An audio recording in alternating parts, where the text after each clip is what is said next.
Greetings loyal subscribers and honoured guests. This week on RetroGrade I'm starting to explore the libraries of some old consoles that I never had the chance to play around with back when they were current. Systems like the ColecoVision, the Magnavox Odyssey 2, the Fairchild Channel F, and the subject of today's video, the Intellivision. There are dozens of great games for these systems just waiting to be discovered. The very first game that I decided to try for the Intellivision was Thunder Castle, and I'm really glad that I did. Thunder Castle was released in 1985, which was very late considering that the great video game crash had already occurred in 1983. The genre listed for the game is stealth, and I can kind of see why, although really this is a classic maze game, in a similar style to that of Pac-Man and its clones, except given a fantasy setting with knights, dragons and wizards. There are 3 different stages in the game. In the first, you are outside of the titular castle in the forest, and you are tasked with slaying 3 dragons, green, yellow and red. To do this, you need to energise yourself, otherwise any contact with the dragons will kill you. You can energise yourself by either touching one of the magic bats that are flying around randomly, or picking up the chalice power-up that appears sometimes and activating it with the fire button when ready. The first time you play the game you might fail this first level as you get to grips with your task and the controls. In your standard weak state, the dragons will actively seek you out, and when energised they will actively run away from you. To complicate matters further, parts of the forest will grow and shrink, blocking or unblocking different paths. It's reasonably challenging but doable.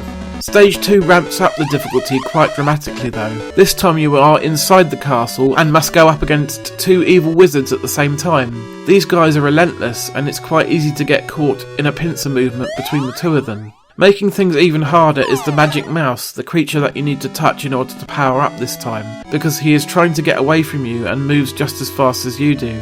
Getting past this level will take a combination of both skill and luck, and I must admit I have yet to complete it. There is a third unique level set in a dungeon where you face off against 3 demons at the same time, using a red skull to power yourself up. After that the game loops round with a different layout for each level style and carries on from there. I will need to hone my skills quite a bit before I'm good enough to get that far. Sometimes the key to doing well in this game is patience, because the enemy is always trying to slip away and rushing in can quite easily get yourself killed. You need to be watching for opportunities to box your enemy in using the shifting dead ends, and be ready to use the chalice when it appears.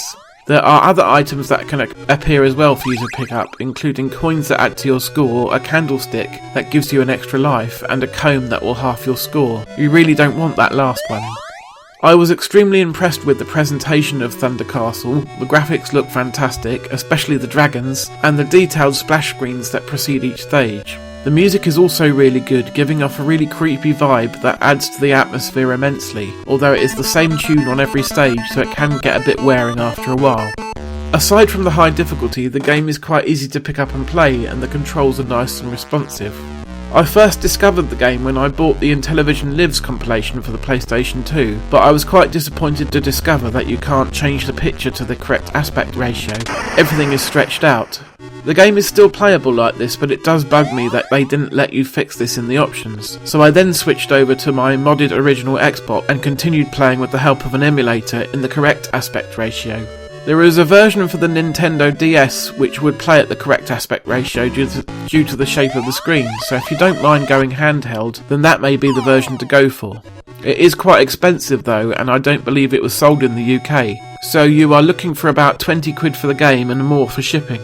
If you decide you want an actual Intellivision console and a copy of the game, then you're looking at between £60 and £200 for the system and £20 and £100 for the game. Thunder Castle was quite a surprise for me. It's an addictive game that plays well with presentation to match. The challenge should keep retro gamers going for quite a while as well. Overall I would give it a score of 4.5 out of 5 dragons, with the game losing half a dragon due to the fact that I think it might just be a tad too difficult for most players. That brings me to the end of another episode of RetroGrade. I do have a couple more planned out already which I shall intersperse between episodes of the Xbox Zone. So I'll see you again on the next one, and in the meantime, take care.